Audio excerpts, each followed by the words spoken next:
दिनाच्या उत्साहात नागपुरात भव्य फुटबॉल टुर्नामेंटचे आयोजन करण्यात आले आहे। भगवान नगर ग्राउंड येथे 15 आणि 16 ऑगस्ट रोजी होणाऱ्या या स्पर्धेत विजेत्या संघाला 21,000 रुपयांचा प्रथम पुरस्कार देण्यात येणार आहे। राष्ट्रप्रेमासोबतच क्रीडा भावनेला प्रोत्साहन देणाऱ्या या स्पर्धेत नागपुरातील फुटबॉल संघ आणि खेळाडूंनी मोठ्या संख्येने सहभागी होण्याचे आवाहन आयोजकांनी केले। स्वातंत्र्य दिनाचे औचित्य साधत नागपुरातील भगवान नगर ग्राउंडवर 15 आणि 16 ऑगस्ट रोजी भव्य फुटबॉल टुर्नामेंटचे आयोजन करण्यात आले आहे। या स्पर्धेतील विजेत्या संघाला 21,000 रुपये, उपविजेत्या संघाला 15,000 रुपये तर तृतीय क्रमांकाच्या संघाला 11,000 रुपयांचे पारितोषिक देण्यात येणार आहे। विशेष म्हणजे टॅनिक्स कॉलेज ऑफ नर्सिंगच्या वतीने प्रमोद वालुमंडल यांनी प्रथम पुरस्कारासाठी 21,000 रुपयांची सहयोग रक्कम दिली आहे। 15 ऑगस्ट 1947 रोजी आपल्या भारत देशाला स्वतंत्रता मिळाली।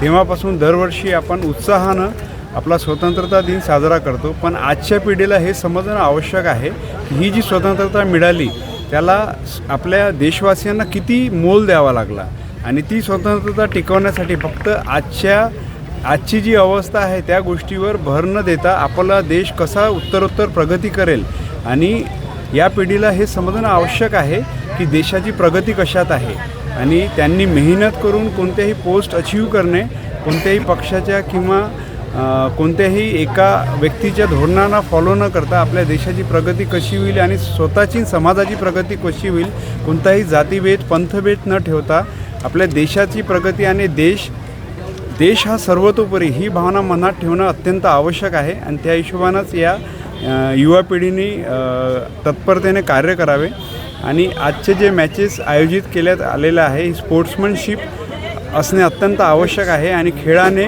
युवकांची प्रगती ही होते आणि त्यामुळे एक संघशील भावनासुद्धा प्रेरित होते। स्पर्धेत सहभागी होण्याकरिता 2,100 रुपये प्रवेश शुल्क निश्चित करण्यात आले आहे। यासोबतच best player of the tournament, top score, best defence, best goalkeeper आणि मॅन ऑफ द मॅच यांसारख्या वैयक्तिक पुरस्कारांचेही वितरण करण्यात येणार आहे। या पुरस्कारांसोबतच सायकलही देण्यात येणार आहे। स्वातंत्र्य दिनाच्या शुभेच्छा देतो आणि सरांनी जसं सांगितलं की नशामुक्तीचं जेवढं आपण लोकांमध्ये हे आकर्षण वाढवू शकतो तेवढा विचार आपण पोहोचवले पाहिजे। खेळ असा माध्यम आहे की ग्राउंडपासून सर्व गोष्टीच्या उपलब्धी होतात। राष्ट्रीय एकात्मतेचा संदेश आपण या खेळाच्या माध्यमातून देण्याचा प्रयत्न करतो। गुड्डू पाल जी आहे, बाकी सर्व त्यांची टीम आहे, नेहमी या आयोजनाचा प्रयत्न याच्यासाठीच असतो की एक युवा ग्राउंडमध्ये बिझी राहायला पाहिजे, कोणत्याही नशेच्या समोर तो आहारी ना गेला पाहिजे। याचा अर्थ हे की खेळ माध्यम हा एवढा मोठा माध्यम आहे त्यांना नशेपासून दूर ठेवण्याचा। सर्व युवकांनी आपल्या शिक्षणावर, आपल्या खेळावर आणि आपल्या वातावरणावर लक्ष देणं गरजेचं आहे। एवढे बोलतो सर्वांना स्वातंत्र्य दिनाच्या शुभेच्छा देतो। गुड्डू पाल यांच्या आयोजनातून ही स्पर्धा होत असून नागपुरातील अधिकाधिक फुटबॉल खेळाडू आणि संघांनी सहभागी व्हावेत असे आवाहन करण्यात आले आहे। एक राष्ट्र, एक टीम, एक स्वप्न या संदेशासह आयोजित करण्यात आलेली ही स्पर्धा स्वातंत्र्य दिनाचा उत्साह, राष्ट्रप्रेम आणि क्रीडा भावनेला समर्पित असणार आहे। या टुर्नामेंटबद्दल एवढंच सांगू शकतो की विगत या ग्राउंडवर हे 4थं वर्ष आहे आणि आयोजकांचा उद्देश एकच आहे की जे युवा पिढी आहे सध्या नशेच्या आहारी जात आहे ते त्यातनं कशा प्रकारे ते नशेपासून दूर राहू शकतात याचा हा आमचा एक उद्देश आहे। आणि ज्या प्रकारे भारत देशाला स्वातंत्र्य मिळून आज 80वा स्वतंत्रता दिवस आहे, तर हे स्वतंत्रता जे आपल्याला मिळाली आहे याचं खूप मोठं मोल ज्या भगतसिंगांनी दिलं आहे, तर त्यांचं काहीतरी आपल्यावर ऋण आहे।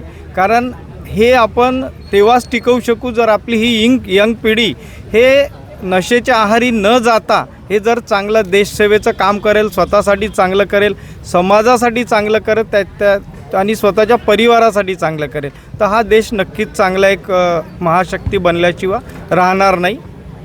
या प्रसंगी एवढंच सांगू शकतो। स्वातंत्र्य दिनाच्या उत्साहाला क्रीडा भावनेची जोड देणाऱ्या या फुटबॉल स्पर्धेमुळे नागपुरातील खेळाडूंना आपले कौशल्य दाखवण्याची संधी मिळणार आहे।